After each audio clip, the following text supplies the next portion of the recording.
হয়ে হাঁটতে হাঁটতে ক্লান্তিতে অবসন্ন দেহ নিয়ে একেবারে গৌর শ্রীবাস সঙ্গনের দরজা লাগানো সেখানে সে ধমাক করে চিত হয়ে শুয়ে পড়লেন। বাসুদেব দত্ত চিত হয়ে শুয়ে পড়েছে, ক্লান্তিতে আবেশে ঘুম চলে এসেছে।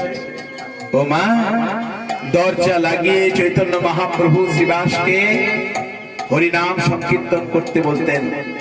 খবরদার দরজা খুলে কীর্তন করবে না, কারণ মনে রেখো এই দরজা, বাইরের যে দুটো দরজা মারাত্মক দরজা, এটা যদি খোলা থাকে তাহলে ভিতরের ঈশ্বর কোনোদিন দেখতে পাবে না।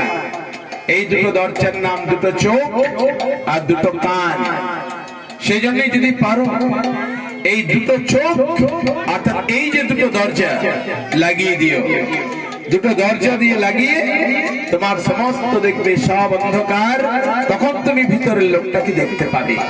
তাই দরজা দিয়ে কীর্তন করার জন্য বলতেন, মানে এই তোমার অন্তর্মুখ হওয়ার জন্য বহির দরজাগুলো বন্ধ করতে।